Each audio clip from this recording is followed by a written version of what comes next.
Boa noite, Votorantim, boa noite, Sorocaba, boa noite, região. Começando mais um Debate dos Fatos, programa de todas as terças-feiras, muito aguardado por vocês. E hoje temos um convidado mais do que especial. Mas antes da gente falar e apresentar o convidado mais do que especial, dou boa noite para Luciana Lopes, ela que é uma das idealizadoras desse projeto Debate dos Fatos, que já está no ar há quase 10 anos. E hoje, na bancada, outro amigo, outra pessoa muito especial, que é o Christian Charles, ele que é o coordenador das TVs comunitárias da Baixada Santista. Boa noite, Luciana Lopes. Boa noite, Wellington. Boa noite a todos que nos acompanham aqui no Debate dos Fatos. Estamos ao vivo.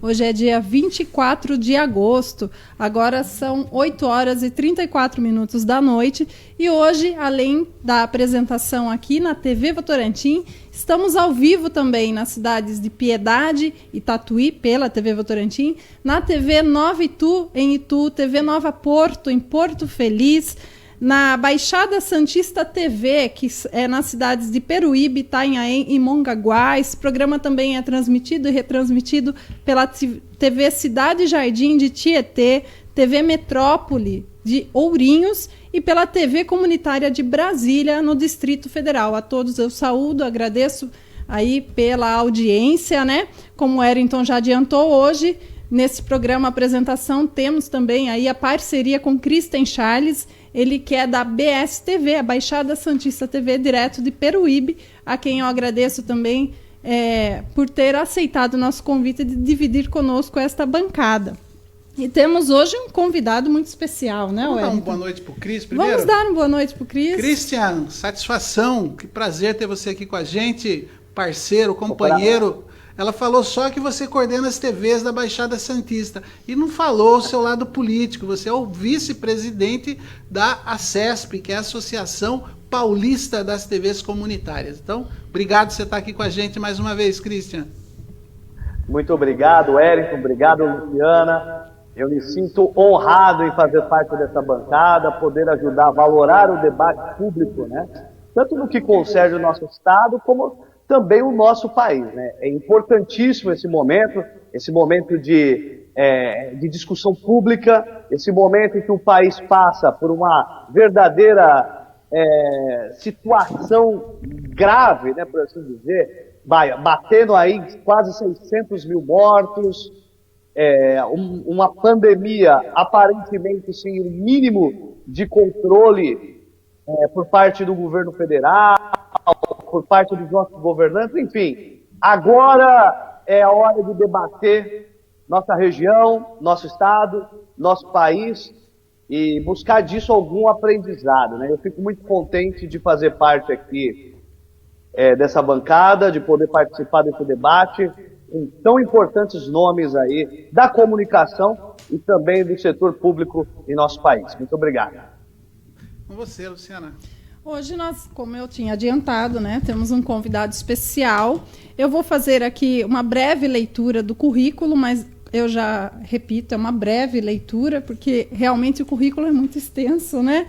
Hoje nosso convidado é Fernando Haddad, ele que tem 58 anos, é professor universitário de Ciência Política na Universidade de São Paulo, a USP, é advogado, político filiado ao Partido dos Trabalhadores, que é o PT, já está aí na nossa tela, já o saúdo. Foi ministro da Educação de 2005 a 2012, nos governos Lula e Dilma Rousseff, e prefeito da cidade de São Paulo de 2013 a 2016. Graduado em Direito, mestre em Economia e doutor em Filosofia. Durante seu mandato como ministro, houve a criação de alguns programas, como o ProUni e a reformulação do FIES e do Enem. Em 2018, ele foi candidato à presidência da República, disputando o segundo turno, quando perdeu para Jair Bolsonaro e, na ocasião, obteve 44,87% dos votos. Especula-se que ele é pré-candidato a governador no estado de São Paulo nas eleições de 2022. Boa noite, Fernando Haddad. Antes de mais nada, gostaria de agradecê-lo por estar aqui conosco, aceitar o nosso convite. Lembrando que hoje o programa está sendo transmitido e retransmitido para várias outras cidades do interior de São Paulo e também em Brasília, né? E também gostaria de saber como devemos tratá-lo nesse programa, se professor, ministro, prefeito, enfim, porque todos esses adjetivos cabem ao senhor. Me desculpem, acabei de tossir. Fique à vontade, fique à vontade. É emoção. Você me chama de Haddad ou de Fernando, que eu me sinto muito confortável. Que bom. Maravilha. Wellington. Bom, eu também quero dar os cumprimentos iniciais. Muito obrigado por estar aqui com a gente. Saiba que é uma honra. Acompanhamos a sua trajetória política, acompanhamos aí principalmente o Partido dos Trabalhadores, nos momentos em que ele esteve à frente do nosso Brasil, da nossa nação. Você, Fernando, como prefeito da cidade de São Paulo. Então, para nós não é nenhuma surpresa, não é nenhuma novidade estar diante de alguém do qual a gente acredita, né, ser uma das grandes possibilidades políticas desse nosso país, né? Aliás, quero mandar um recado para aqueles amigos, né, que sabem aí da nossa história pessoal também, que nós vamos procurar, né? Procurar não, nós vamos ser isentos no máximo que a gente puder, até porque hoje eu já recebi uns recadinhos de alguns colegas, de alguns amigos que têm uma intimidade, né? No sentido assim, pô, você está em casa aí, vai ser chapa branca, pelego, aquela coisa toda. Mas fique tranquilo que a gente sabe separar muito bem as coisas e tem um respeito por todos, né? E principalmente aquilo que a gente sempre fala, o espaço aqui, ele é um espaço democrático. Olha essa palavrinha que está em moda aí para alguns e está fora de moda para outros, mas aqui é um espaço democrático onde a gente recebe e dá espaço e abertura para todos. Então, Fernando, muito obrigado por estar aqui com a gente, tenho certeza que vai ser uma conversa muito boa e saiba que você está numa parcela aqui do interior de São Paulo considerável, viu? Nós fizemos uma junção de TVs comunitárias, fizemos esse trabalho, porque nós temos também o dever, né? O dever de levar para os nossos telespectadores uma consciência política, uma consciência principalmente de opções. Então nós fizemos essa conversa com os nossos principais associados da nossa associação e foi unânime, para todos que a gente conseguiu falar, não houve rejeição nenhuma em retransmitir esse programa. Só quero aproveitar e mandar um abraço bem apertado para o Railton, que é da TV Metrópole, lá da divisa do estado, que é de Ourinhos. Né? Acredito que você conheça Ourinho, né? E sabe a distância que é. A TV Itapetininga, a TV ITV, que você esteve há poucos dias lá também. Recentemente, aliás, nós acompanhamos aqui, foi uma belíssima entrevista lá com o Guto. Quero mandar um abraço para o Lalo, quero mandar um abraço para a Patrícia. A TV comunitária, essa é especial, é a primeira TV comunitária do Nordeste brasileiro, a TV Capibaribe, coordenada pelo nosso amigo, pelo nosso irmão Igor. Então, esquecemos de falar que a TV Capibaribe também vai estar retransmitindo depois o arquivo do programa. Um abraço também para o Paulo Contim. Paulo Contim coordena 10 TVs comunitárias ali em Osasco. Todas as cidades que estão ao redor de Osasco recebem o sinal da TV Osasco, a TV que o Paulo Contim coordena, que, aliás, o Paulo Contim é o presidente da Associação Paulista das TVs Comunitárias. O nosso presidente da ABCCom, que é a Associação Brasileira das TVs Comunitárias, que é o Fernando Mauro, que, aliás, diz que foi seu aluno, Fernando Mauro. Talvez você não vai lembrar dele, ele está meio gordinho hoje, mas foi seu aluno. o professor jornalista Paulo Miranda. Esse é um daqueles militantes assim chavistas, só para você ter ideia do quanto do quanto o Paulo é esquerdista, né?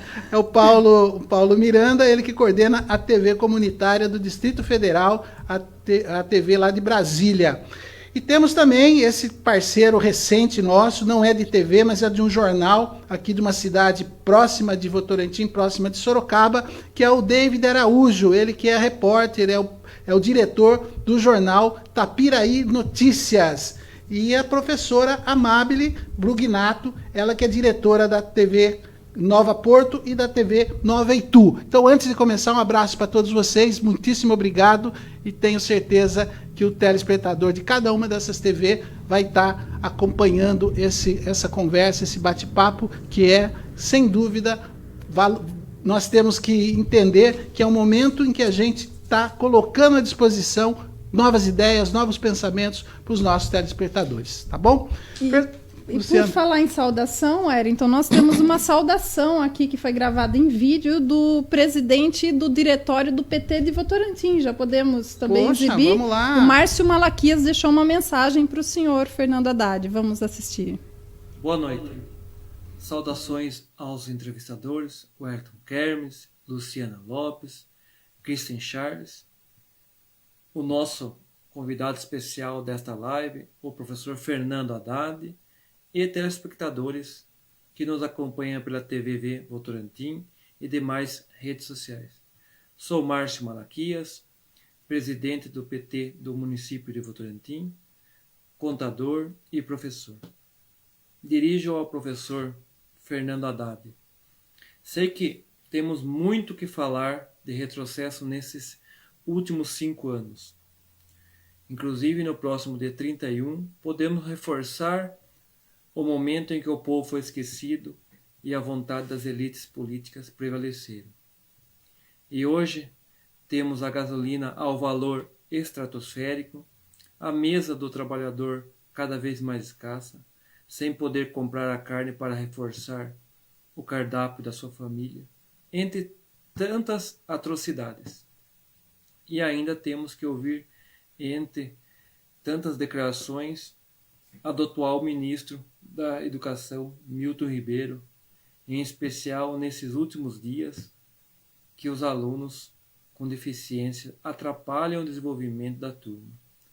Como hoje podemos retomar o grande êxito que lá em 2007 já executou, o grande programa de inclusão, quando esteve à frente do Ministério da Educação. Fernando Haddad, Malaquias é presidente do Partido dos Trabalhadores aqui da cidade de Votorantim. Era para ele fazer uma saudação, mas não aguentou, né? Já fez uma pergunta, até porque ele é professor também. Fica à vontade aí de responder o Malaquias. Olha, em primeiro lugar, eu gostaria de agradecer o pool de TVs comunitárias que se formou em torno dessa entrevista, agradecer a todos os que nos acompanham nesse momento, os jornalistas que me entrevistam, agradecer a oportunidade de conversar sobre o Brasil, sobre São Paulo.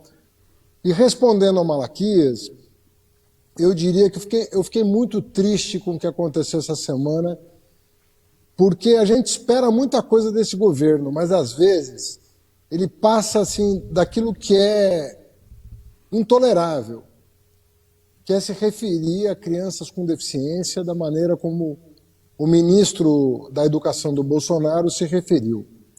Eu vou contar uma pequena história, se me permitem, que é muito bonita, mas que dá a ideia do que está em jogo.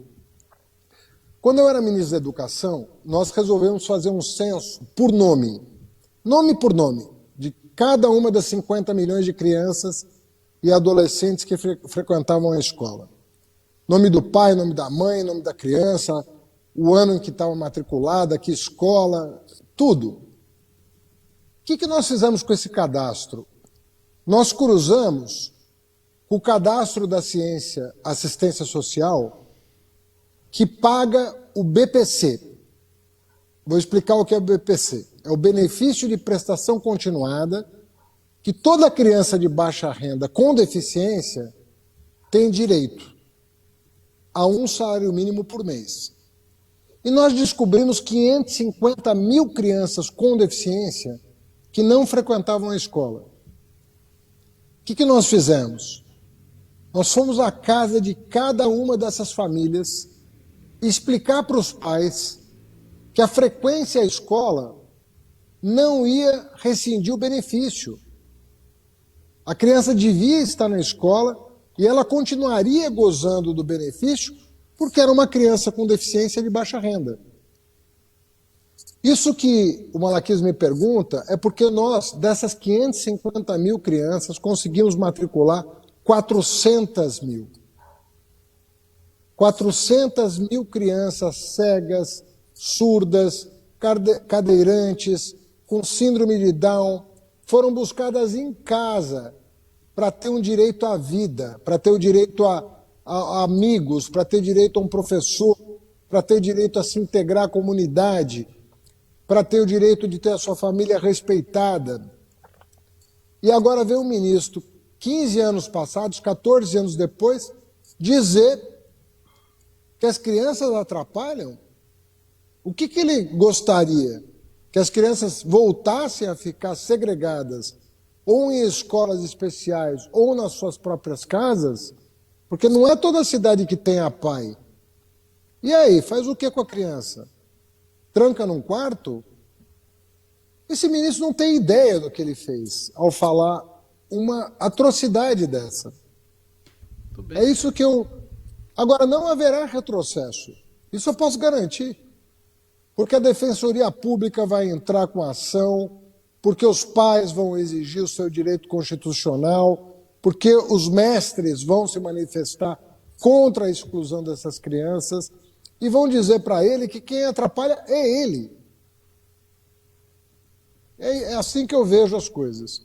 Muito bem. Fernando, a gente assistir a divisão política que está hoje, bom, não pode nem dizer divisão política, porque já hoje não está tão dividido assim. Mas pensando aí há 2 anos e meio atrás, 3 anos atrás, podíamos dizer nessa divisão. Até pensando aí a votação que você teve para a presidência da República, né? Essa divisão, no seu entendimento, que é um professor, que é um estudioso aí da questão também, além de ser um agente político, deve-se a quê? Até porque essa divisão ela é brutal no sentido da diferença, né? Tem esse exemplo que foi dado agora de um ministro que diz que crianças com deficiências atrapalham as outras crianças, né? É uma opinião, tudo bem, né? É uma questão de opinião. Mas são pensamentos muito divergentes, né? Da outra metade, da outra parte, né? O que se deve a essa divisão de pensamento de uma nação como o Brasil, uma nação de negros, uma nação de pessoas que a porcentagem de ricos e muito ricos é muito pequena, né?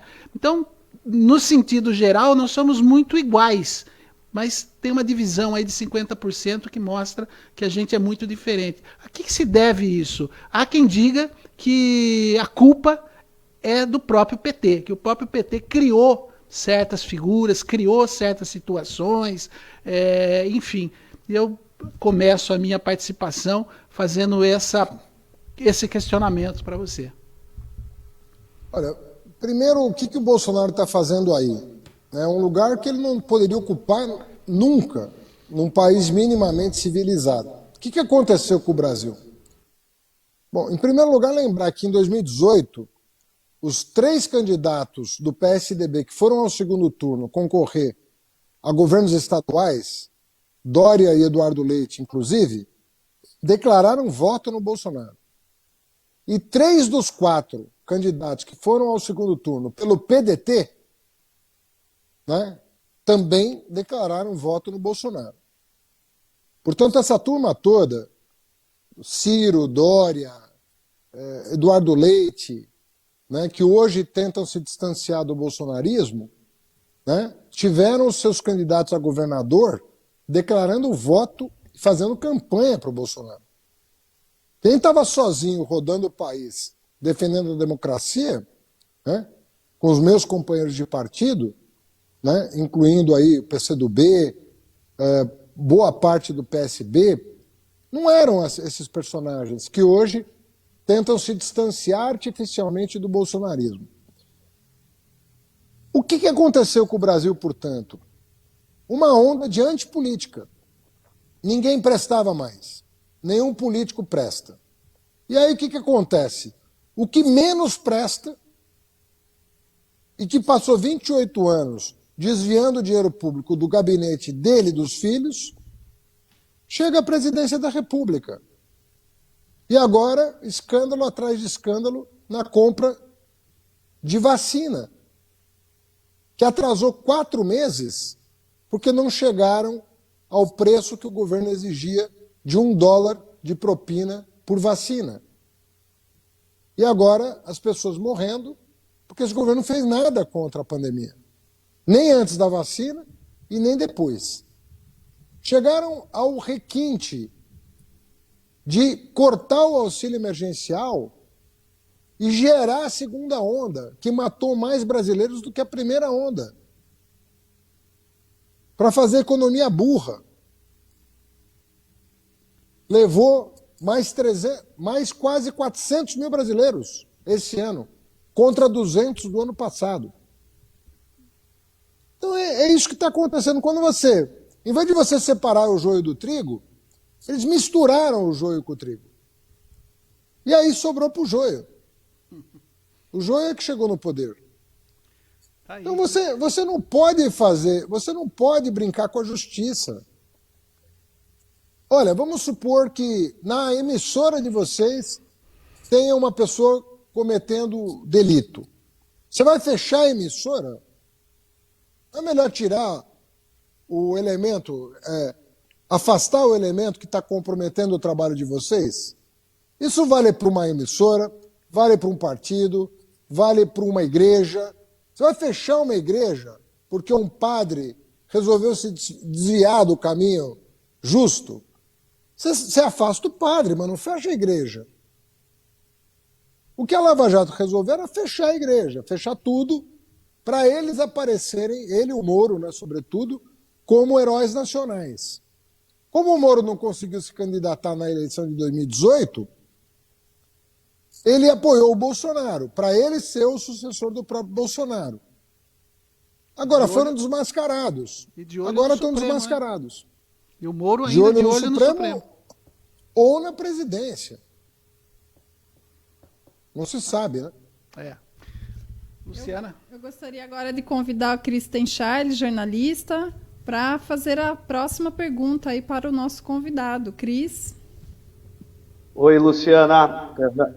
Fernando Haddad. Eu estou com um retorninho aqui, Rony, se puder resolver isso daí, eu agradeço. Se não, vamos dar prosseguimento aqui. Vamos lá, Fernando. Primeiro, eu quero aproveitar esse momento aqui para me desculpar publicamente, porque essa figura abjeta do nosso ministro da Educação, ele é da nossa região, né? Ele é de Santos. E o pessoal de Santos não compactua com esse tipo de pensamento. É importante que a gente deixe isso muito claro, que essa figura abjeta, que fala tantas besteiras e é tão prejudicial para a nossa educação, não tem o respeito da nossa região metropolitana da Baixada Santista, região de pessoas tão amáveis e que gosta do próximo, gosta do ser humano, né? Então é importante, viu, Fernando e demais convidados, a gente deixar isso claro, tá? Fernando, é importante a gente pensar hoje e discutir o país algumas coisas sistêmicas, né?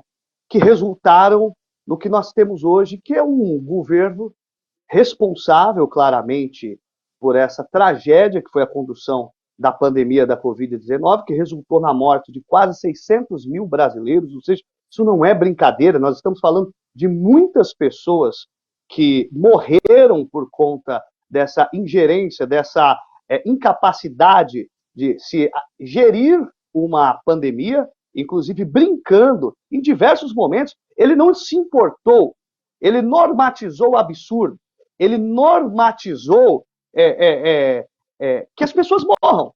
É inacreditável. Nós estamos em plena pandemia, brasileiros morrendo aos montes todos os dias, e vira e mexe, o presidente faz as motociatas dele. Então, nós estamos presenciando um momento de grande aberração. Mas é importante, Fernando, que a gente consiga fazer uma gênese de como esta figura chegou no poder. E essa figura chega no poder porque muitos atores da coisa pública falharam miseravelmente. Eu quero aqui, e não quero entrar naquele clichê que você responde em todas as entrevistas, o PT fez autocrítica disso, o PT fez autocrítica daquilo, porque eu acho que o trabalho da autocrítica é algo muito interno, né? Quem está de fora tem que cobrar a autocrítica mesmo, coisa do tipo, mas eu imagino que o Partido dos Trabalhadores deva ter feito a autocrítica dele internamente entre vocês e faz parte do jogo. Eu quero pontuar algumas questões, Fernando. Eu vou usar o exemplo da comunicação, né, a nível Brasil. É importante hoje a gente desenhar que figuras como o próprio Bolsonaro, como Sérgio Moro, foram criações midiáticas das grandes redes de televisão. Isso é importante de dizer, a gente deixar isso claro, né? Eu podia citar outras grandes mídias que aproveitaram o circo proposto, né, pela falta de respeito ao rito judicial correto que o ministro Sérgio Moro e seus pares fizeram. Eles foram transformados em herói, não de graça, eles foram transformados em herói nas grandes mídias, Fernando. E isso eu não tenho problema citar nenhuma aqui, né? É que são tantas, ficaria absurdo a gente nomear cada uma. Essas grandes mídias, Fernando, quando o Partido dos Trabalhadores estava no poder, tanto no governo do Lula quanto no governo da Dilma, elas foram mídias que foram relativamente bem atendidas pelo governo. Eu digo que é importante a gente salientar, e quando a gente fala de propaganda institucional para uma emissora tão forte quanto a Globo, né, embora o Bolsonaro tenha transformado isso num crime, é muito importante, porque você coloca uma campanha da dengue, uma campanha de se proteja do Covid, coisa do tipo numa Globo, você simplesmente está passando para as pessoas informação, e isso é importante. Mas foi durante o governo do Partido dos Trabalhadores que essas emissoras elas foram bem atendidas, tanto em questão de legislação, tanto em questão das propagandas institucionais, que, não se enganem, não terminou no governo Bolsonaro, apenas mudou-se de lugares para onde foi. E aí a gente entra aqui na questão dos canais comunitários, dos canais públicos não estatais, dos canais locais, canais esses que são quem teria condições de reverberar as conquistas sociais dos próprios partidos dos trabalhadores e foram criados por governos progressistas, porque eles são de suma importância para atender a comunidade.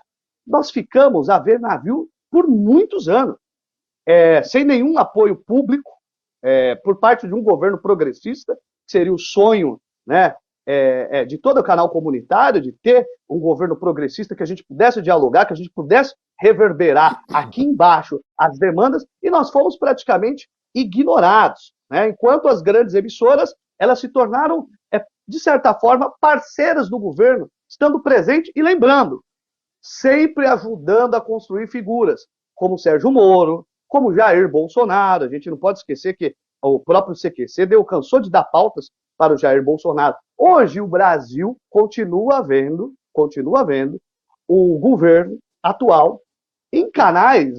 Nós temos você citou alguns casos de corrupção aí do governo, ou de escândalos que deixa a gente perplexo, de várias emissoras aí que o apresentador ganhou R$140 mil para propagar ivermectina. Então vocês vejam que a coisa se tornou um absurdo tão grande e irresponsável que essas grandes emissoras, entre o governo e sai governo, continuam bem atendidas. E nós, as bases, né, que atendem as bases de certa forma, fomos deixados de lado. Eu quero ser um pouco objetivo, construir esse cenário para ser objetivo na pergunta, Fernando, para contextualizar bem.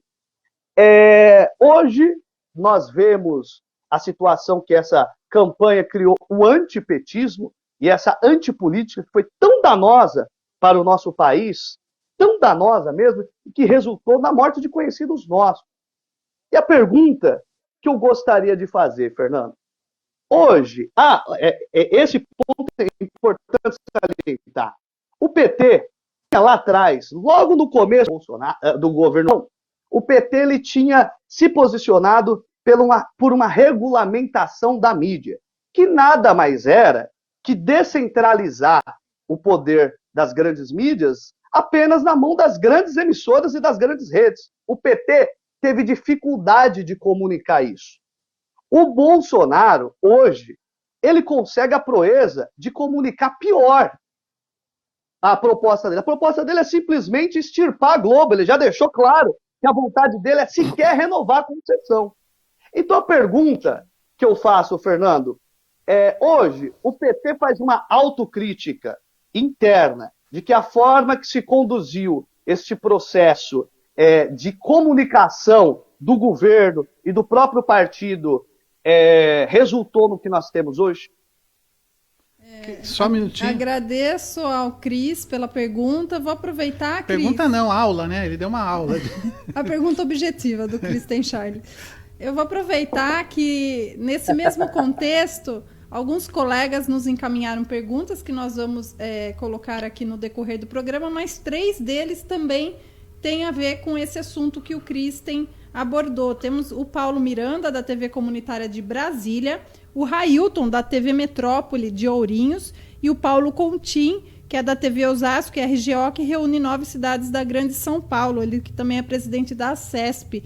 Então eu vou pedir para o Rony Queiroz, nosso diretor técnico, já exibir as perguntas, e aí eu peço depois para o nosso convidado responder todas de uma vez só. Assim a gente esgota esse assunto, né? Porque nós temos outras questões para estar debatendo com o Haddad, assim já contempla todos que mandaram questionamentos nesse sentido.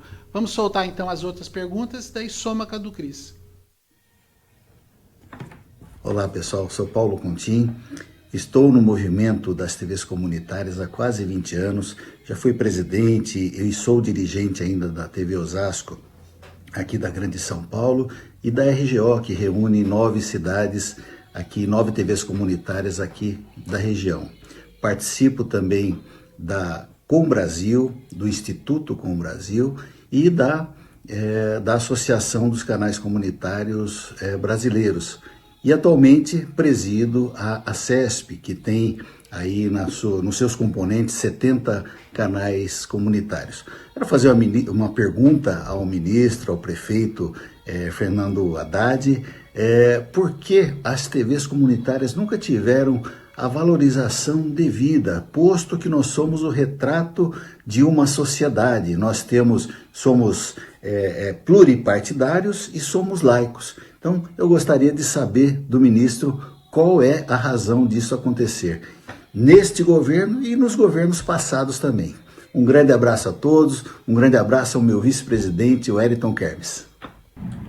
Olá amigos, eu sou o jornalista Paulo Miranda, de Brasília, da TV Comunitária de Brasília, e pergunto ao professor Fernando Haddad, se ele for eleito governador em 2022, se pretende utilizar as novas tecnologias para fazer uma limpeza na comunicação brasileira, que adoece e mata mais do que o vírus, do que os agrotóxicos, poluindo a mentalidade do povo brasileiro, o espaço eletromagnético com muita fake news, todas as novas tecnologias poluídas com muito fake news, e se pretende utilizar as novas tecnologias como rádios e TVs comunitárias, criar um YouTube brasileiro, um WhatsApp brasileiro, utilizando a onda aberta digital que permite essa interação, essa interatividade, essa bidirecionalidade da informação, e é um recurso que é o ar, né, do povo brasileiro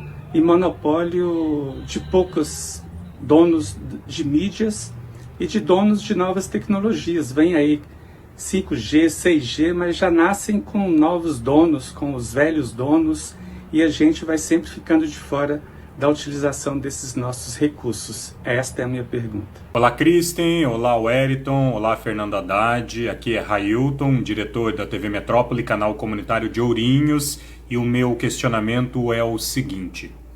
Por muito tempo a gente acreditou que a internet ela fosse um meio de comunicação democrático, de verdade, em detrimento aí dos veículos de comunicação tradicional. Mas recentemente a gente tem percebido aí que a internet ela cria bolhas de comunicação, comunicação ponta a ponta, e fica impossível o cidadão ficar sabendo do que está sendo comunicado dentro daquela bolha ali. Consequentemente, a gente não pode combater se aquilo é verdade ou se trata de uma fake news. E isso a gente percebe aí, inclusive pelo governo federal, uma disseminação de um desserviço de informação à população. Nessa linha, o meu questionamento é o seguinte: não está na hora da esquerda voltar os olhos novamente para a mídia tradicional? E quando eu digo mídia tradicional, eu estou me referindo aos canais de TV comunitárias, rádios comunitárias, já que elas estão abertas, todas as pessoas têm acesso àquela informação e pode ser contestado se aquela informação se tratar de uma fake news. Sem contar que as TVs e rádios comunitárias têm as suas equipes consolidadas, os seus repórteres, e a chance de levar informação verdadeira à população é muito maior, já que ela está sujeita a todas as pessoas e todos podem verificar se as informações são verdadeiras ou não. Contrário ao que acontece principalmente nas redes sociais, nas bolhas de comunicação, e a prova disso é a quantidade de fake news que a gente tem observado. Bom, tá aí então as perguntas. Aí, para esgotar esse assunto, eu gostaria de ouvi-lo, professor Fernando Haddad. As perguntas são excelentes. E eu diria que talvez seja a questão democrática mais importante do presente momento, por uma razão simples. Nasceu uma nova tecnologia, essa tecnologia nova é a internet, né, é a banda larga, vamos dizer assim. Então, Facebook, Instagram, WhatsApp, tudo depende de conexão, né, de internet. Obviamente, você usa também o 4G e vai usar 5G e assim por diante, porque cada vez você vai ter mais banda. E você perdeu, de certa maneira, você perdeu aquele controle de fonte da informação. Como vários dos nossos convidados mencionaram. Você não checa mais a informação. Você recebe no seu WhatsApp, de repente você recebe de uma pessoa de confiança, você passa a acreditar naquela informação. Às vezes você não tem nem tempo e nem meios de checar aquilo. E de boa fé, muitas vezes você assimila aquela informação falsa e passa a se comportar com base nessa informação como se ela fosse verdadeira. Isso é gravíssimo para a democracia. Porque você pode tanto arrebentar a reputação de uma pessoa honesta, quanto construir uma reputação de uma pessoa completamente fora dos teus princípios, elegendo alguém que esteja completamente fora, né, do seu espectro de escolha, né, pelos seus valores, pelos seus princípios, pela sua formação. Então você constrói e destrói com base em fake news e não com base na reputação que é construída ao longo de uma vida. Homens públicos constroem reputação ao longo de uma vida. Isso tem muito a ver com a pergunta sobre TV e rádio comunitária, na minha opinião. Tem uma série de restrições que impedem o crescimento das TVs e rádio comunitárias que deveriam ser simplesmente suprimidos. Por que uma rádio comunitária não pode disputar espaço com uma rádio comercial? Eu nunca entendi isso. Quer dizer, nunca entendi do ponto de vista lógico. Do ponto de vista ideológico, eu entendo. Porque os donos das rádios e TVs comerciais têm voto no Congresso e vocês, das rádios e TVs comunitárias, não têm. Então mantém-se a proibição. Na minha opinião, completamente inconstitucional isso. E eu acredito que isso, inclusive, existem ações propostas por vocês para rever esses dispositivos que impedem o crescimento de vocês. Que são pessoas, são cidadãos que estão procurando prestar um serviço para a comunidade e poderiam receber apoio voluntário de um empresário, de uma empresa que quisesse, eventualmente, anunciar na rádio de vocês, na TV de vocês. E há uma série de restrições. Há uma legislação toda própria. Além disso, alguém falou da internet que já tem os seus donos. E é verdade. Quer dizer, um empresário pode investir no Google e no Facebook, que são empresas estrangeiras. Mas nessa TV comunitária aqui, não pode. Nesse pool aqui, não pode. Ué, qual é o sentido de um empresário que quer anunciar, pode ir no Google e no Facebook, cujos donos estão no exterior, né? E aqui, que são brasileiros que estão cuidando, não pode. Nós estamos de pernas para o ar. Né? Nós estamos rever esse assunto. Não é para ser contra ninguém. Porque não se trata de ser contra ou a favor um grupo de interesse. Ah, então você é partidário das TVs comunitárias? Você é contra o Facebook? Não se trata disso. Sou a favor de você que está me assistindo. Você que tem o direito à informação assegurado pela Constituição, você não pode ver o Estado limitar esse seu direito com regras que beneficiam grandes grupos econômicos em detrimento de jornalistas e organizações que querem prestar um bom serviço de divulgação e de comunicação. Então, eu acho que o marco legal está com problemas. Nós devíamos realmente abrir um debate na sociedade para criar um ambiente que seja mais plural, menos capturável, né? E nós não estamos falando de censura, porque isso é proibido pela Constituição. Mas quem está sendo censurado hoje são vocês. Na prática, a censura, você asfixiar financeiramente um segmento da comunicação, é uma forma de censura. Então, nós queremos exatamente o contrário disso. Então, não se trata de proibir conteúdo, nada disso. Você tem um problema de faixa etária, né? Aí nós sabemos que temos que proteger as crianças de conteúdos adultos. Mas, fora isso, o direito de opinião é consagrado. Então, se você não criar um ambiente plural no país, a democracia se fragiliza. Então, eu acho muito engraçado que quando você quer discutir esses assuntos, os grandes grupos... Ah, o Haddad quer censura. Não. Quem faz censura são eles. Inclusive, eles entraram com uma ação no Supremo Tribunal Federal pedindo para tirar do ar os sites estrangeiros em língua portuguesa, como é o País, a BBC, o The Intercept, que são sites estrangeiros em língua portuguesa que noticiam temas de interesse dos brasileiros, e a Associação Nacional de Jornais, a ANJ, entrou no Supremo para tirá-los do ar. Então é o PT que quer censura ou são eles que querem concentração, a concentração dos meios de comunicação nas suas próprias mãos? É isso que nós temos que discutir. Quanto mais você tiver informação fidedigna, melhor para você. O que você vai fazer com a informação é assunto seu. Se ela for verdadeira, você que vai formar juízo se aquela informação te interessa ou não, se ela é relevante ou não. Se ela for verdadeira, você, cidadão, vai formar o seu juízo. E isso é um direito sagrado seu. Receber as informações e com seus conhecimentos, com a educação que você recebeu dos seus pais, com a educação que você recebeu dos seus mestres, você vai formar um entendimento sobre o que você acha correto. Agora, se a informação não te chega, você vai formar... Se a educação e a informação não te chegarem de maneira adequada, nós podemos falar de cidadania, de democracia? Claro que não. Então, evidentemente que esse assunto tem que ser discutido com muita seriedade, sobretudo em tempos de internet.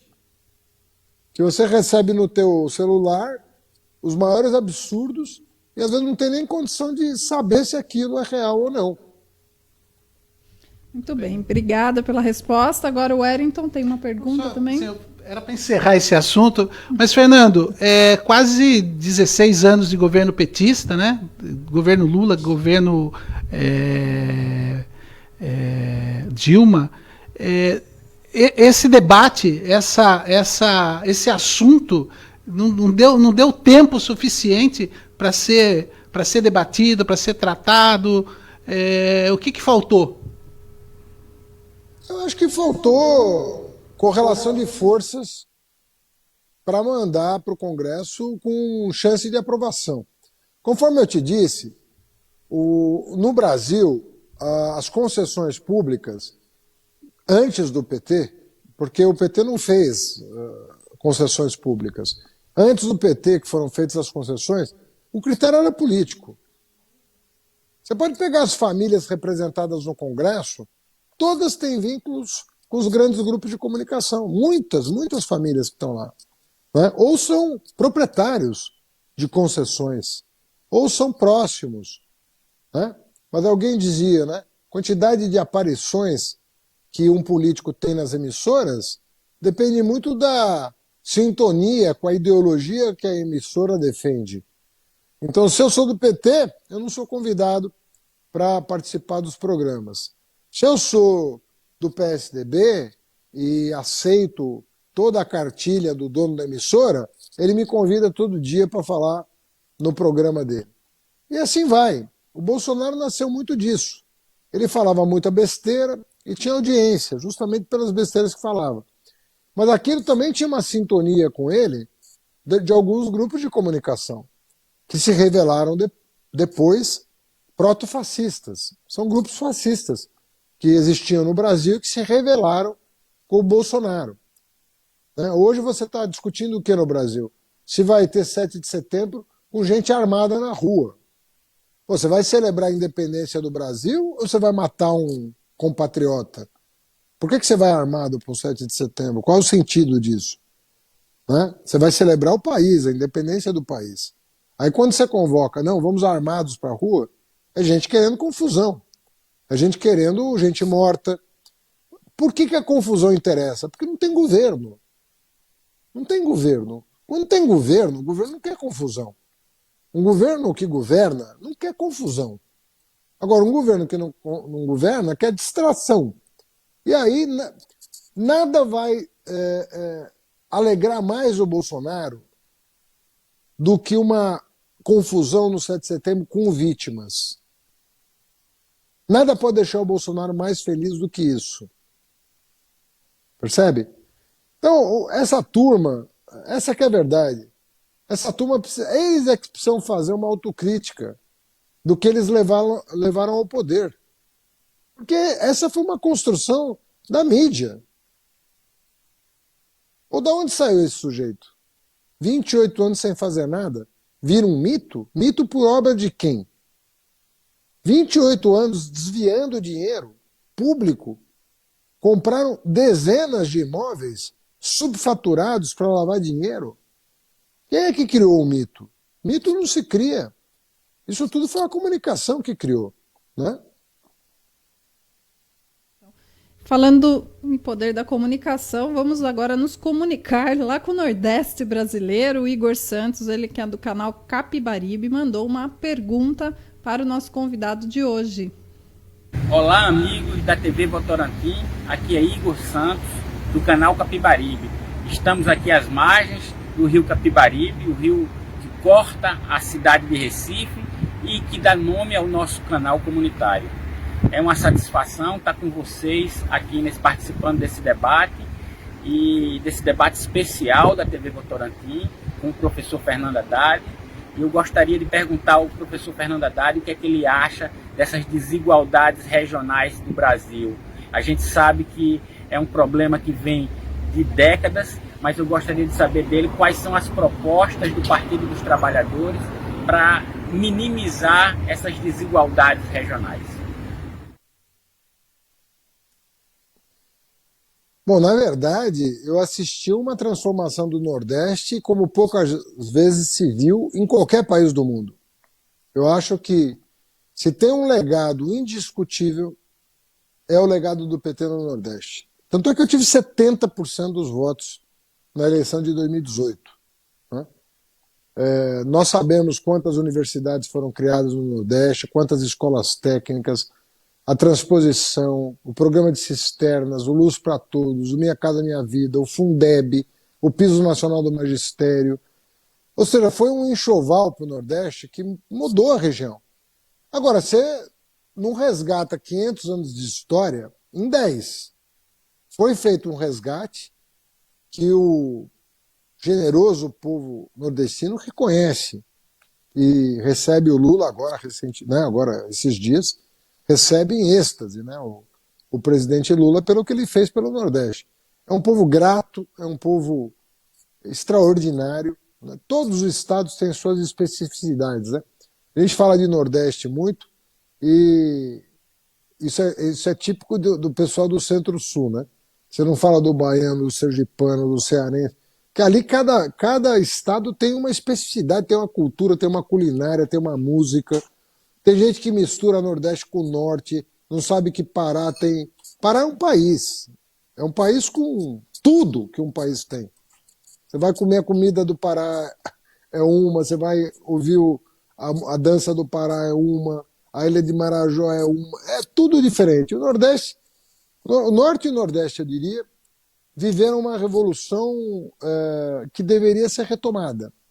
Na minha opinião, nós temos que retomar o que vinha acontecendo no Nordeste, com grandes benefícios para o Sul e para o Sudeste do país. Porque, veja, as pessoas não têm a dimensão do que a harmonia representa. Quando você combate a desigualdade regional ou entre classes sociais, não é bom só para quem ganhou, é bom para todo mundo. O que tinha de paulista reclamando os migrantes nordestinos, pô, como se o cara deixasse a casa dele porque queria deixar a casa dele. Ele não tinha oportunidade. Por que hoje não tem fluxo migratório para o Sudeste? Porque o Nordeste está oferecendo maiores oportunidades, sobretudo no governo Lula. Ofereceu tantas oportunidades que você estancou o fluxo migratório. E a desigualdade regional diminuiu muito em 12 anos. Agora está aumentando, e vai aumentar mais a desigualdade social e regional, porque as políticas estão na contramão do que vinha sendo feito pelos nossos governos. Só que nós temos uma eleição ano que vem. E aí o povo do Nordeste, do Sudeste, do Sul vai poder dizer o que pensa daquela primeira década do século, né? 3 governos, e o que pensa do que veio depois. Nós tivemos 3 governos do PT, eu não considero o 4º porque não houve. A Dilma ganhou a eleição, mas quase que não toma posse e passa a ser sabotada pela oposição mancomunada com o MDB. Então nós tivemos 3 governos. Depois desses 3 governos, né, acabou. Nós temos outros 2 governos, Temer e Bolsonaro. Basta julgar. Aqueles 3 são melhores do que os últimos 2? Essa é a conta que tem que ser feita. Não dá para fazer uma conta diferente. Então a confusão toda que armaram nesse país para impedir o Lula de voltar à presidência deu no quê? O que nós estamos usufruindo do país? Qual a perspectiva para os nossos filhos? Qual é o horizonte de futuro que nós temos hoje? O que nós construímos nos últimos 7 anos, né? Desde que sabotaram a eleição de 2014? Uma sabotagem contra o país. Mas democracia é bom por isso, né? Por isso que a gente defende tanto. Porque quem dá a última palavra é o povo. Quem se corrige ou não é o povo. Quem se arrepende ou não é o povo.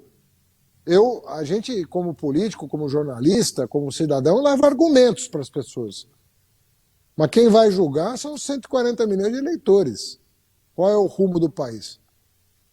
E cabe à minoria que perdeu respeitar o resultado. Porque senão não tem soberania popular. Muito bem. Agora eu gostaria de retornar com Kristen Charles, que já tem mais uma pergunta aí elaborada para o senhor. Cris? Haddad, são 2 em 1 aí, mas vamos lá. Alguns analistas políticos hoje já começam, né, a discutir se o PT de fato teria interesse em um impeachment do Bolsonaro neste momento, porque no entendimento deles o melhor cenário possível de uma disputa de segundo turno seria justamente Lula e Bolsonaro, entendendo que essa polarização, de certa forma, ajudaria ao ex-presidente Lula, porque no entendimento desses analistas, né, o sentimento antipetista ainda é muito forte, né? E a pergunta que eu faço é a seguinte: hoje o PT apoiaria o impeachment do Bolsonaro? E a outra pergunta, essa mais objetiva, até para a gente focar em outras questões, Fernando Haddad é pré-candidato ao governo de São Paulo? Já existe uma conversa interna e como o senhor avalia essa possibilidade? Olha, eu acredito que com o Bolsonaro, o Lula tem possibilidade de ganhar no primeiro turno. Sem o Bolsonaro, é certo que o Lula ganha no primeiro turno. Não haverá segundo turno se o Bolsonaro não for candidato. Essa é a minha opinião de cientista político. Se a eleição fosse hoje, obviamente que campanha é campanha. Vamos ver o que vai acontecer o ano que vem. Né? Se o Bolsonaro mantiver a base eleitoral que ele tem hoje, ele vai para o segundo turno e perde. Né? Se o Bolsonaro derreter, coisa que eu não acredito, infelizmente, porque torço para que isso aconteça, pode ir um outro candidato, que eu não saberia quem seria, que vai perder também. E vai perder de uma diferença maior do que o Bolsonaro perderia. Isso segundo todas as pesquisas hoje.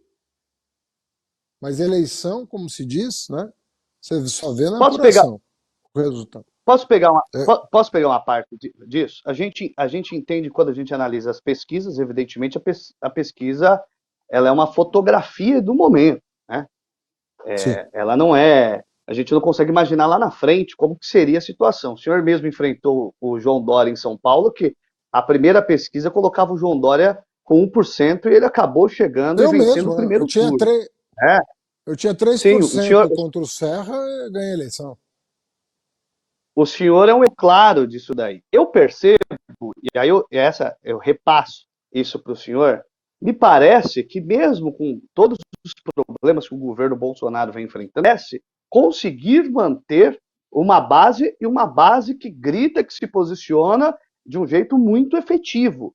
E desde que o Lula, né, se tornou viável, a gente, embora as pesquisas apontem isso, eu respeito muito todos os órgãos de pesquisa, até como jornalista, mas a gente, pelo menos aqui no estado de São Paulo, é importante dizer que aqui em São Paulo, o Bolsonaro venceu em 631 das 645 cidades, né? A gente não consegue ver e sentir esse eco. Né? Então, é por isso que a gente... Desculpa. Esse eco de que o presidente, ex-presidente Lula, né, ele teria uma condição de vencer no primeiro turno com ou sem Bolsonaro.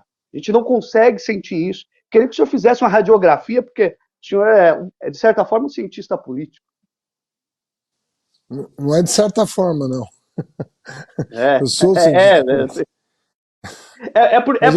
Porque a gente conversa tanto com o político que muitas vezes a gente esquece que nós estamos falando com um técnico da área também. Então é só para puxar esse lado do senhor mesmo. Eu acho que eu fui o primeiro analista político do Brasil que eu conheça que tenha dito em 2016 que havia uma chance real do Bolsonaro estar no segundo turno em 2018, com 2 anos de antecedência.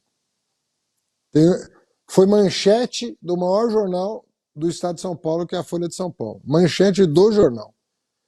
E eu dizia que se o PT não se cuidasse, o PT é que não estaria no segundo turno. Ia ser a direita com a extrema-direita. Né? E eu condicionava esse resultado ao desfecho do caso do Lula e ao comportamento que se revelou trágico, né, do Ciro Gomes. O que eu digo hoje é o seguinte: a projeção de hoje dá conta de que o Bolsonaro estará no segundo turno, se a eleição fosse hoje. E dada a situação de penúria que o Brasil está vivendo, imagina, gasolina a R$7, botijão de gás a R$100, preço da carne proibitivo. Hoje você vai no açougue para comprar osso, literalmente, e ainda não dão de graça. Vendem para você a R$4 o quilo do osso. Tá assim a situação do Brasil. Ninguém consegue terminar. Esse cenário é reversível? E com tudo isso, esse homem tem 25% a 30% de aprovação. Então, eu fico imaginando o que deveria acontecer mais? 600 mil óbitos, uma gestão péssima da pandemia, uma gestão péssima da economia, um conflito permanente com os poderes da República, permanente com os governadores e prefeitos. O que precisa acontecer mais para esse homem perder base de apoio? É por isso que eu digo que, diante disso, o mais provável é que ele tenha voto suficiente para ir para o segundo turno. Para ganhar, hoje eu duvido. Duvido que o Bolsonaro tenha condições de ganhar hoje. Ele precisa fazer alguma coisa que ele não fez nesses 3 anos. Né? O cara governa 3 anos, não fez nada. Ele tem mais 1 ano. O que ele vai inventar? Porque boa notícia você dá no segundo ano. Né? Sabe que política funciona assim. Né? Primeiro ano é um ano de ajuste das contas, você arruma a casa, sempre assim. No segundo ano você começa a dar boa notícia. Se você não dá boa notícia no segundo ano, está acontecendo alguma coisa errada com o teu governo. Aí vão falar, mas e a pandemia? O líder, ele às vezes se sobressai no momento de crise. Ou você acha que o Churchill virou quem virou se não fosse a Segunda Guerra? Sim. Ou você acha... O líder aparece na crise, porque a boa notícia que eu te digo não é necessariamente uma coisa para melhor. A boa notícia, às vezes, é você saber que num momento difícil você tem um governo que age. Você tem um governo responsável. Isso, às vezes, é a boa notícia. Às vezes você é atacado por um inimigo externo. É uma boa notícia só se você tiver um governo que saiba responder ao desafio. Pode ser um vírus, pode ser um ataque militar, pode ser o que for. Se você tem presidente, você olha para ele e fala, eu aprovo a atitude desse cara. Esse cara está sendo correto. Então, eu acho que pelo andar da carruagem, dificilmente o Bolsonaro não estará no segundo turno. Repito, trabalharei para que ele não esteja sequer no segundo turno. Sobre São Paulo, nós temos que entender que é uma eleição casada. E no caso do PT, a gente não faz nada descasado. Sobretudo porque o PT vai ter alianças no Brasil inteiro. Então as alianças que a gente faz no Brasil, elas são combinadas, estado por estado, para viabilizar que os progressistas consigam avançar no país como um todo. O ano passado a gente quis apoiar o Freixo no Rio, apoiamos o Edmilson do PSOL em Belém, apoiamos a Manuela Dávila do PCdoB em Porto Alegre, e nós vamos verificar quem tem as melhores condições do nosso campo para vencer a eleição. Esse é o jogo. Então quem é? O Freixo no Rio tem condições de ganhar do nosso campo? Lá em Pernambuco, quem é o candidato que tem condições do nosso campo de ganhar? É um petista ou não é um petista? Às vezes é melhor apoiar um não petista. Então é assim que funciona. O PT apoiaria o Boulos em São Paulo, Haddad? Olha, nós estamos em conversa com o Márcio França, que é uma peça, na minha opinião, central desse entendimento. Acho muito difícil ganhar a eleição sem o PCdoB estar conosco, sem o PSB conosco e o PCdoB. E eu acho que a gente não pode vetar ninguém. Né? Nem vetar o Márcio França, nem vetar o Fernando Haddad, nem vetar o Guilherme Boulos, porque se partir do pressuposto que um de nós não pode, então não vai ter aliança. Sim. Alianças você se coloca na mesa para dizer o seguinte, quem é de nós quem pode ganhar essa eleição? É assim que você ganha uma eleição. E não colocando vaidade em primeiro lugar. Agora que nós já chegamos em São Paulo, nós passamos por Recife com mais de 1,5 milhão de população e vamos para Tapiraí, que tem 7 mil habitantes, mais com um território 3 vezes maior que o Recife, né? Então vamos para Tapiraí ouvir aí qual é o anseio do jornalista David Araújo. Uma boa noite a todos. Eu sou o repórter e apresentador do Tapiraí Notícias e Tapiraí Rádio Web. Gostaria de agradecer primeiramente a toda a equipe da TV Votorantim, em especial a Luciana Lopes e o meu amigo Eriton. Boa noite, senhor Haddad. Senhor Haddad, tendo em vista que o senhor é ex-ministro, ex-prefeito e agora pré-candidato a governador, focando em minha cidade aqui de Itapiraí e todo o Vale do Ribeira, eu gostaria que o senhor citasse aí um projeto voltado ao turismo para essa região. Afinal, são 645 municípios, né? É uma missão grandiosa aí. Uma boa noite. Olha, sem sombra de dúvida, o Vale do Ribeira vai ser uma região prioritária de um governo progressista. Por uma simples razão. Nós trabalhamos para tornar as oportunidades mais iguais. Tudo bem, o governo Lula duplicou a BR, né, 116, isso é muito importante, porque você falava de turismo. Não existe turismo sem meios de transporte, quer dizer, se você não chega no lugar ou pega um trânsito horroroso para chegar, você prejudica toda a região. Em segundo lugar, o Vale do Ribeira tem oportunidades incríveis, turísticas e produtivas.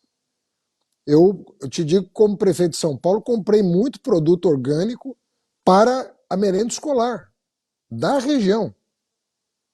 Você sabe que quando eu era ministro, eu aprovei uma lei que destinava 30% dos recursos da merenda escolar para a agricultura familiar. E como prefeito, eu apliquei essa lei, que eu aprovei lá no governo federal como ministro, no governo Lula. Então você tem a possibilidade de, pelas compras governamentais, você, por exemplo, estimular o desenvolvimento local de uma região mais deprimida do estado. Você já imaginou se o governador tivesse um olhar mais voltado para a igualdade de oportunidades? O que você poderia fazer só com as compras governamentais? Né? Agora, não é botando pedágio em todo canto caro, né, que você vai conseguir fazer isso. Outra coisa no Vale do Ribeira, a ligação com o litoral, há quanto tempo prometem a duplicação? Há quantas décadas prometem a duplicação? Nós entregamos a duplicação da BR-116. Por que o governo do estado não duplicou a estrada para o litoral? Acho que vocês apelidaram de estrada da banana. Né? Então, é isso. Se não tiver investimento em infraestrutura... Outra coisa, banda larga. Nós temos uma situação de equilíbrio no estado?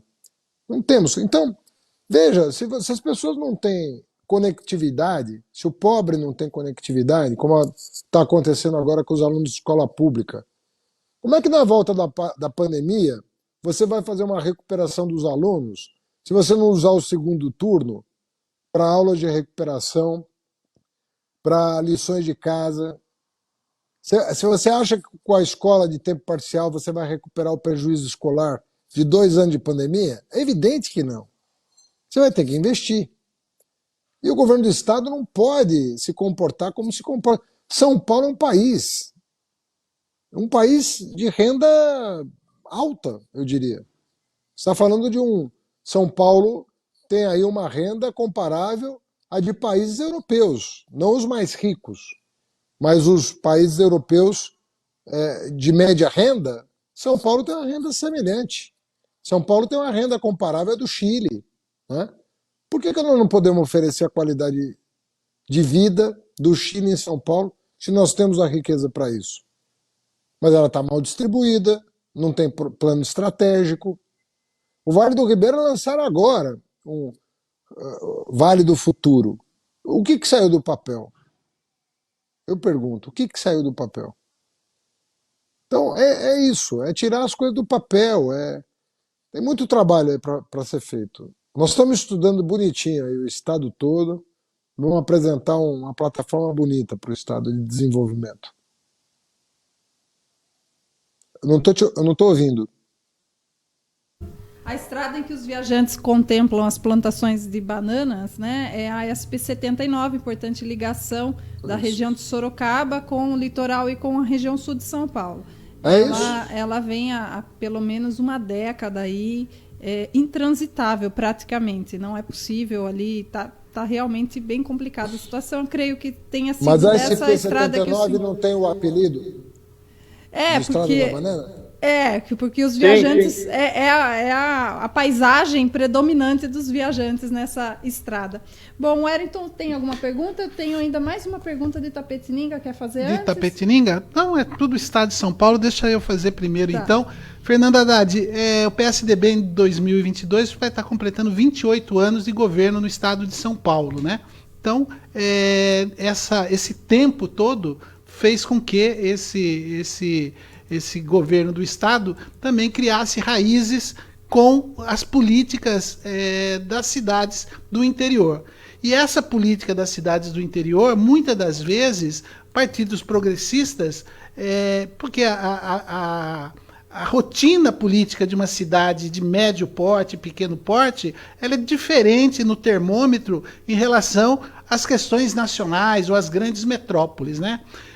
O que eu quero dizer com isso é que existe aí uma convivência muito harmoniosa entre tucanos, né, e petistas na maioria das cidades.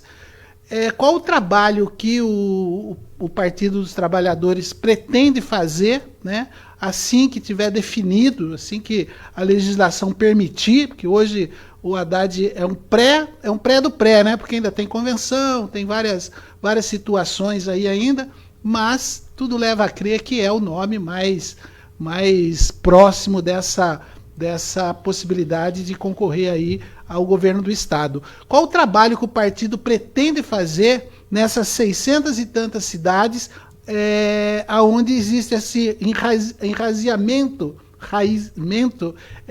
das forças progressistas e os tucanos? É muito comum aqui na nossa região a gente perceber que caminham até que meio juntos, né?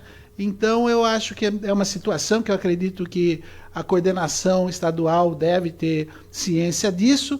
E como lidar com isso? Numa campanha que daí tem que se colocar proposta, tem que se separar, e cada um tem o seu candidato a governador, enfim, como que o partido pretende se preparar para isso? E se tem consciência disso também. Olha, o que eu acho que quebrou essa harmonia foi menos os partidos do que o Dória. Acho que o Dória quebrou um pouco essa harmonia, né? Porque o Dória, ele é fruto também dessa política do ódio, né? Dessa política de tratar o adversário como inimigo, né? E a ponto dele perder o Alckmin. O cara foi governador 4 vezes do estado, do partido dele, foi padrinho dele na prefeitura de São Paulo, apoiou ele para governador, e aí o Dória foi lá, buscou um cara do DEM para ser o candidato a governador pelo PSDB, que não tem nenhuma tradição no estado. O DEM e nada no estado é a mesma coisa.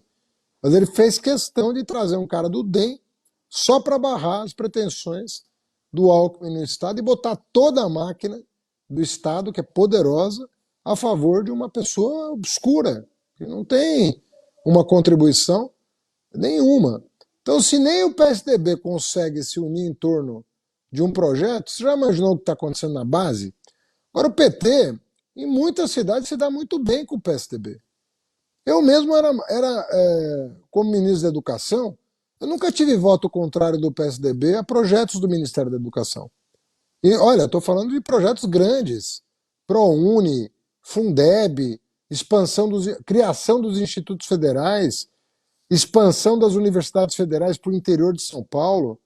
O interior de São Paulo hoje tem universidade federal, tem instituto federal, aí mesmo a região está cheia de instituto federal que eu criei quando ministro. Toda essa região, né, de Sorocaba tem escolas técnicas, tem a UFSCar também lá no Vale do Ribeira, que o companheiro perguntou, lá perto do Vale do Ribeira, em Buri, nós levamos uma universidade federal, a Universidade Federal de São Carlos. Então, o que aconteceu é que o Dória realmente detonou as pontes, apoiou o Bolsonaro loucamente, e ele pode perceber que ele sempre trai quem o ajudou, né? Traiu o Alckmin, está traindo agora o próprio Bolsonaro, e assim vai. Mas daí é o projeto pessoal, né? A vaidade pessoal não é um projeto de desenvolvimento, é uma coisa pessoal, de vaidade. E aí o que está acontecendo é que tem muito tucano saindo do PSDB. Tem muita gente do PSDB que não vai apoiar o Dória. Vai buscar o seu caminho. O Anastasia, ex-governador de Minas Gerais, já saiu do PSDB. O Alckmin já anunciou que vai sair nos próximos dias. Talvez em 2, 3 semanas, o Alckmin esteja fora do PSDB. Né? Isso já é declaração de jornal, não estou fazendo fofoca. Né? E quantos já não saíram? Eu não estou te ouvindo, desculpa. Não, eu só ia complementar que alguns prefeitos do interior do PSDB, ou ex-prefeitos, estão seguindo o mesmo caminho. Quem anunciou esta semana foi o ex-prefeito de Sorocaba, Antônio Carlos Panunzio, ex-deputado e ex-prefeito, que já anunciou que com a saída do Alckmin ele está fazendo a mesma... Está deixando o PSDB. Então isso é muito... Eu acho que isso vai acontecer muito no estado de São Paulo. E eu não sei qual é o destino do Alckmin, mas o Alckmin tem o respeito de uma parte boa da base do PSDB, porque é fundador do partido. O Dória é recém-chegado. E era um sujeito de extrema-direita desde os anos 80. Eleitor do Collor e tudo mais. E ele jogou o partido para a extrema-direita a ponto de apoiar o Bolsonaro daquela maneira patética, né? Bolsodória. Imagina você botar o nome da tua família, associar a um miliciano. É uma loucura o que aconteceu. Falar em loucura, Haddad, essa semana o comandante do CPI 7 aqui de Sorocaba, que congrega mais de 70 cidades, esse comandante é o responsável por quase 5 mil homens, né? Ele se manifestou nas redes sociais dele em relação ao 7 de setembro, em relação ao Supremo, e foi algo assim que caiu muito mal e acabou até deixando aí, aliás, foi convidado a se retirar do cargo, né? Não é mais o comandante do CPI 7. Esse tipo de situação de quem está na ativa em relação a militares é algo que tem que se ter essa compreensão, ou na sua posição, na sua opinião, não dá para ter essa compreensão? Falando em democracia, não tem compreensão nenhuma. Quem usa arma não pode ter partido. Ponto final. Então ele errou mesmo. Quer fazer política? Larga a farda e vai para a política. Pedir voto, não tem problema nenhum. Agora, a arma que ele usa é paga com o dinheiro do povo, não é paga com o dinheiro do Bolsonaro. Então ele não pode usar a arma contra a população. Perfeito.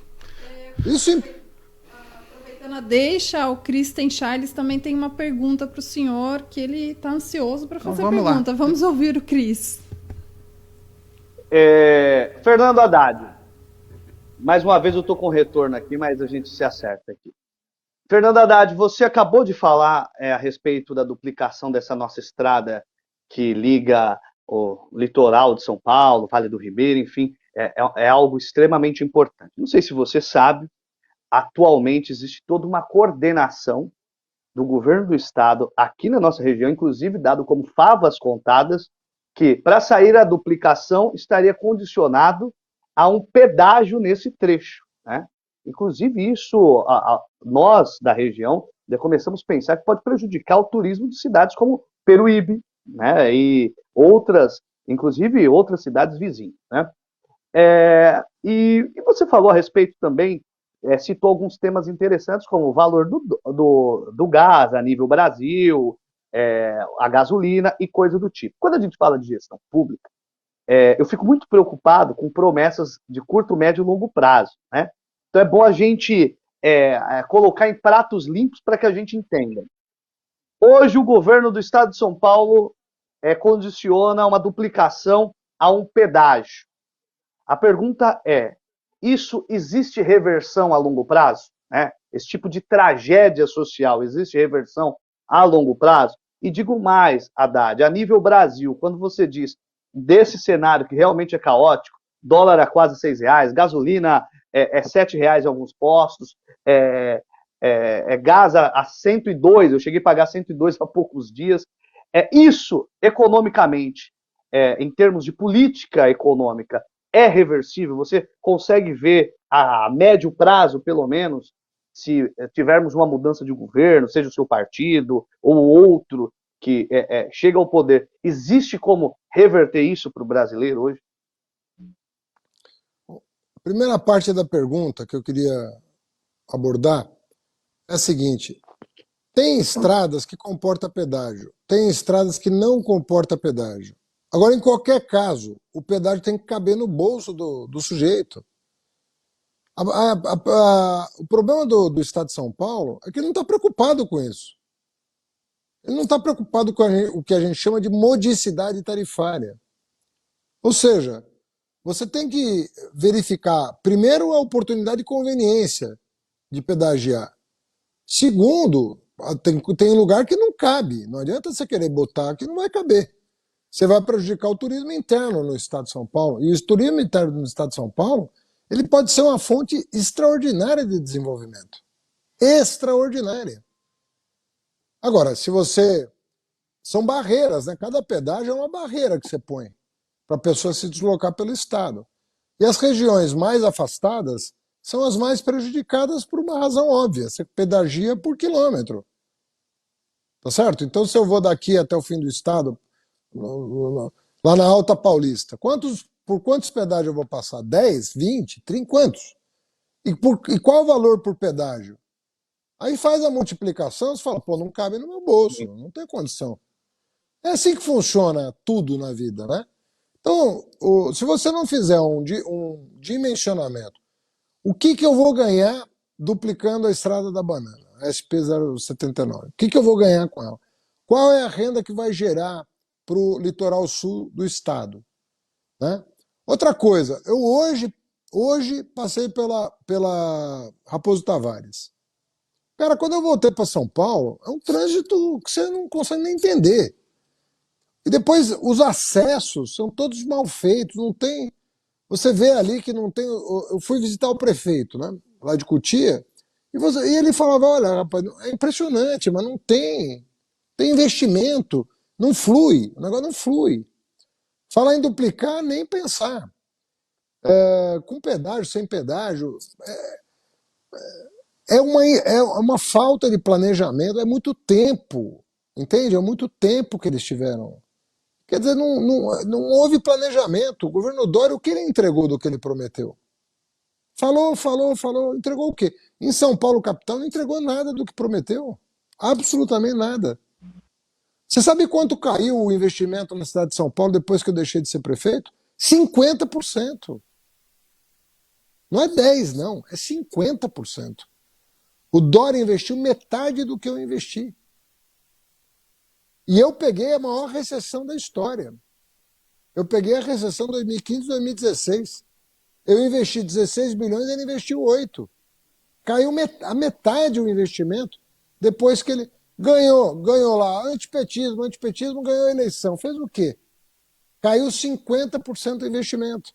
Sabe quanto o Estado está investindo por ano na gestão Dória? 8 bilhões. A cidade de São Paulo investia 4. A cidade de São Paulo investia 4 quando eu era prefeito. Hoje o investimento do Estado inteiro dá 8. É metade do que era antes do Dória chegar. É só pegar, é dado oficial do próprio governo, não tô. Isso aí, qualquer jornalista que está me escutando pode fazer a conta. Pega o investimento depois que o Dória assume, tanto na capital quanto no Estado, e faz a conta. Vê o que aconteceu com o Estado. Está desmantelando o Estado. E só fala em vender. Agora quer vender essa Sabesp. Você vai ver quanto vai a tua conta de água. Vai ver. Olha a tua conta de energia, o que está acontecendo, e replica na água, você vai ver quanto você vai pagar. Aí o povo não tem dinheiro para o mercado e fica tentando procurar explicação. A explicação está aí. É pedágio, é conta de luz, é conta de água. Vai sobrar o quê? Para você fazer um churrasco? Mas não vai sobrar mesmo. Estamos partindo aqui para a parte final do nosso programa. Faltam aí 9 minutos para a gente encerrar. Temos ainda uma pergunta da Laura Oliveira, da TV Itapê, de Itapetininga. De certa forma, essa pergunta já foi elaborada também pelo Kristen, mas em respeito à jornalista e à região de Itapetininga, fazemos questão de colocar e que o senhor também possa aí discorrer sobre o tema. Boa noite. Eu sou Laura Oliveira, da TV Itapê, a TV comunitária de Itapetininga. Haddad, em nossa região, a votação e a aceitação do Partido dos Trabalhadores é muito pequena. Não temos muitos prefeitos nem vereadores de esquerda. A minha pergunta é: como o senhor pensa em reverter essa situação, sendo que esta região é uma região conservadora? Esse negócio de conservador não conservador muda de acordo com as propostas, entende? A pessoa conserva para proteger algum valor, alguma coisa que ela acha importante na vida dela. Por isso que você conserva e chama conservador. Agora, se a vida não está funcionando, você vai conservar o quê? O conservador quer conservar o quê? O governo Bolsonaro, o governo Dória, conservar o quê? O que as pessoas estão ganhando com esses governos? Nós vamos dar uma chacoalhada bacana, botar gente jovem, gente nova, para pensar o Estado, trazer empresa. O que a tua região perdeu de empresas? Faça essa conta de empregos nos últimos 5 anos. É uma loucura. Nós comemoramos 20 milhões de postos de trabalho criados em 3 governos. 20 milhões de postos de trabalho. Hoje o que está acontecendo? Você tem 15 milhões de desempregados no país. Mais 15 que nem procuram emprego, porque não acreditam que vão encontrar. Olha a fome batendo na porta da família brasileira. O menino que deixou a universidade, a jovem que deixou a universidade, que não tem como pagar, ou não tem como se manter. Então ninguém é conservador em termos absolutos. Você conserva o que é bom. Se não é bom, você não conserva. Então depende muito do discurso, depende muito do projeto, depende muito do candidato, depende muito da conversa. Não é uma coisa absoluta. Senão não teria ganho a Prefeitura de São Paulo, a Marta não teria ganho a Prefeitura de São Paulo, o Lula não teria ganho a presidência 2 vezes.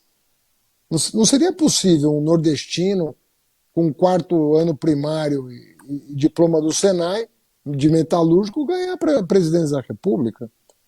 E diziam que o Nordeste era conservador. Até o século passado, o Nordeste era conservador. Deu 70% dos votos para o PT na última eleição presidencial, que eu figurei como candidato. Então não é assim. As coisas em política não são absolutas. E a gente tem que reconhecer que o nosso discurso tem que melhorar. Senão você não vai sensibilizar a pessoa do interior, a pessoa das cidades menores. Tem que fazer um discurso mais amplo, né? Mais abrangente, para a pessoa se sentir contemplada. Mas eu acho que está num clima bom no estado de São Paulo para contratar uma mudança para melhor. Eu acho que nós temos a possibilidade concreta de fazer isso. Fernando, a minha participação final, depois eu só volto para te cumprimentar e agradecer. Nós estamos aqui na região metropolitana de Sorocaba, né? Aliás, o estado está sendo dividido por regiões metropolitanas, nós estamos na região metropolitana. O Haddad, como ministro da Educação, nós temos vários exemplos aqui. Nós temos em Boituva, Itapetininga, São Roque, a UFSCar, que eu acredito que é uma das grandes conquistas. Sim. Na questão ambiental, nós temos a vereadora de Sorocaba, Yara Bernardes, que ela sempre fala aí em relação a recursos que o governo federal encaminhou em relação ao rio Sorocaba, que é um rio que merece toda a atenção, né? Principalmente quando se fala nas questões ambientais. O projeto de governo do futuro pré-candidato, ele será construído como as realidades de cada região, como sempre o Partido dos Trabalhadores faz, ouvindo, né, as micro-regiões, as macro-regiões, enfim, de que maneira que vai ser construído esse plano de governo. É um plano feito a muitas mãos, ou é aquela coisa que a gente geralmente fica sabendo depois, que é feito nos gabinetes, por intelectuais, por palpiteiros e coisas assim. Claro, eu só estou fazendo aqui uma analogia, eu sei que no Partido dos Trabalhadores não é assim, mas estou falando em relação à nossa região, a região de Sorocaba, a região metropolitana de Sorocaba. Quais são as pretensões do futuro pré-candidato? Não, na verdade nós vamos fazer um programa por macro. Por macro. Nós não vamos fazer um programa para o estado todo sem considerar a especificidade de cada macro. Vou citar um exemplo. O programa para o Vale do Paraíba não pode ser igual ao programa para o Vale do Ribeira. Só tem coincidência, só tem o nome do nome de vale, mas a história é outra, o potencial econômico é outro, né? Um lugar é deprimido, o outro bombou em indústria, em universidade. Você precisa equilibrar as macro-regiões. Há um desequilíbrio muito grande, sobretudo do sul, da região do oeste paulista. Nós estamos perdendo indústrias para Mato Grosso do Sul e para Minas, também para o Paraná. É isso que precisa entender. Há muita heterogeneidade no Estado, muita desigualdade no Estado. Então não adianta fazer um programa para o Estado todo sem levar em conta cada macro-região. Nós vamos levar. E nós estamos fazendo isso com as lideranças locais, embora eu seja uma pessoa que aprecia a técnica. Acho importantíssimo você ter técnicos qualificados para pensar as propostas, inclusive a viabilidade delas. Mas sem conversar com a população, você não vai conseguir hierarquizar. A população é que hierarquiza. Ela que diz o que é o mais importante. E você, tecnicamente, viabiliza. Bom, vamos agora... Só mais uma coisinha, para falar em macro-região, o presidente do sindicato dos trabalhadores do papel e papelão, que é o Marcão Papeleiro, está deixando um abraço aqui para você, tá bom? Grande abraço. Agora nós já estamos encerrando o programa. Vou pedir para o Kristen fazer as suas considerações finais e já agradecendo também a sua participação aqui conosco, Cris. Eu que agradeço, Luciana, muito obrigado, Wellington, pelo convite, obrigado, Fernando Haddad, pela conversa interessante para discutirmos nosso estado, nosso país, né? Eu vejo que cada vez mais esse tipo de conversa, esse tipo de debate precisa acontecer de fato. Eu estou acompanhando aqui, Haddad, os comentários, né? Tem de todo tipo de comentário, mas a gente ainda vê que a gente precisa furar uma bolha, que é a bolha da informação. A gente precisa informar com qualidade, a gente precisa buscar essa informação na fonte, porque eu vi aqui alguns comentários curiosos. Por exemplo, uma pessoa questionando por que vocês mandaram trilhões para Cuba, ou aquele velho discurso sem entender a cerne da problemática de fato, né? Só repercutindo o que recebeu muitas vezes da tia do Zap, sem a qualidade de informação. E eu digo que a desinformação e a ignorância atrapalham mais o debate do que ajudam. Então, quando a gente tem um momento como esse, que está todo mundo sentado, conversando, perguntando o que é importante diretamente para a fonte, mas é muito importante mesmo. Isso ajuda a melhorar, ou tentar pelo menos melhorar a qualidade da informação que chega para as pessoas, né? Eu estava conversando até agora aqui nos bastidores, um policial aqui da região, coitado, sofre bastante com a falta de estrutura da polícia, sofre com a falta de equipamento público, e ele veio dizer agora, disse aqui no WhatsApp, que ele eu sou um cara de direita, e coisa do tipo, né? De extrema direita, criticando o funcionalismo público, ele se esquecendo que é um funcionário público. Então, é muito importante que a gente informe para que as pessoas comecem a ter um conhecimento de classe, né? De entender o seu lugar nesse contexto social. E quando o canal comunitário, perto das bases, Haddad, te entrevista outros atores políticos, e a gente possa trazer esses temas a debate público, eu acho que é de suma importância. Para concluir a minha participação aqui, que eu acho que eu me alonguei na maioria das vezes que eu tive a oportunidade aqui, pela ânsia de justamente qualificar o debate, eu digo que independente de posições políticas, independente de quem for eleito ou não, do partido ou não, a gente tem que brigar por um Estado melhor, por uma cidade melhor, por um país melhor. E é o Partido dos Trabalhadores que teve oportunidades, teve conquistas sociais, teve os seus problemas. Eu digo, Haddad, é importante que comece a entender e atender as bases, né? Que as bases nada mais são do que a população que mais precisa, o povo carente, né? Ele precisa ser escutado, ele precisa participar mais do debate, e mais do que isso, ele precisa ser bem informado.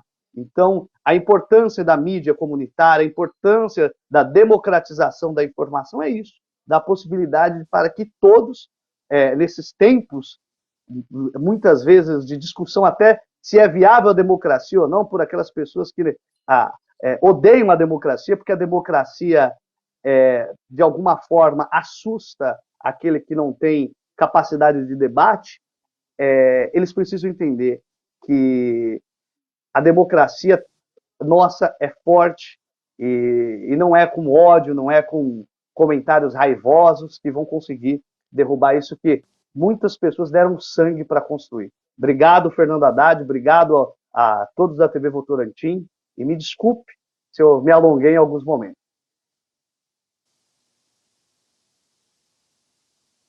Agradecer a participação de todos que estiveram conosco, os telespectadores e também ao nosso convidado de hoje, e convidá-los, né, para permanecer aí na audiência da TV Votorantim e das TVs parceiras que ajudaram-nos a retransmitir esse programa.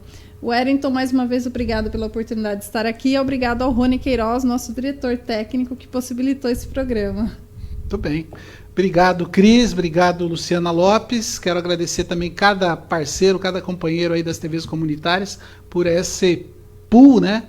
É a segunda vez que a gente faz essa união, e é algo assim que nos deixa muito feliz e muito satisfeito, né?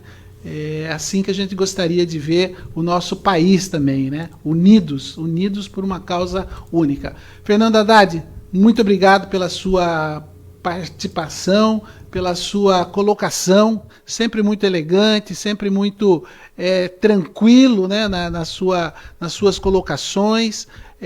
Isso reforça cada vez mais aquilo que a gente entende e pensa sobre a boa política, né? A política que ela é colocada à disposição por um ideal. Então você é a prova viva disso. Então só tenho que agradecer, colocar não só a nossa TV comunitária, mas todas as TVs comunitárias à disposição dos projetos, né? Dos projetos que a gente também acredita. Quero aproveitar para parabenizar a sua assessoria, viu? Uma assessoria também muito do aspecto, eu estava até conversando com o seu assessor, do aspecto humano, né? Porque tem político aí que tem os assessores que, olha, é a cara do político. Então, parabéns também pelos seus assessores, viu? Que a gente está conversando já há alguns dias, tem dado uma atenção muito especial, muito carinhosa para nós. Então, eu acho que isso reflete muita coisa, tá bom? Rony, muito obrigado também pelo seu trabalho, e deixo para você, Haddad, aí as considerações finais para toda a nossa região e outras regiões, né? Você está aí em várias cidades do nosso estado. Então, um abraço a todos, uma alegria estar aqui com vocês, qualidade do debate sempre elevada. Obrigado pelas perguntas, pela participação, por quem nos acompanhou até aqui. Uma boa noite, uma boa semana a todos. E numa próxima oportunidade a gente pode aprofundar muitos dos temas que já foram tratados e outros que nós não pudemos tratar. Uma satisfação muito grande. Um abraço a todos. E a você que nos acompanhou até agora, nossa, muito obrigado também. Na próxima terça-feira estaremos aqui com o debate dos fatos. Estaremos entrevistando o prefeito de Salto de Pirapora, cidade vizinha aqui, aliás, cidade que faz divisa com a cidade de Votorantim. O prefeito de Salto de Pirapora é o entrevistado da próxima terça-feira. E teremos auxílio de um jornalista também, lá da cidade de Salto de Pirapora, que é o Luciano, que é o diretor, o presidente do jornal da cidade. Luciana Lopes, obrigado mais uma vez. Rony, obrigado mais uma vez. E a cada um de vocês, nosso muito obrigado. E fiquem todos com Deus e se cuide. Máscara ainda é importante, mesmo que para quem já tem tomado a vacina. Abraço, até a próxima semana.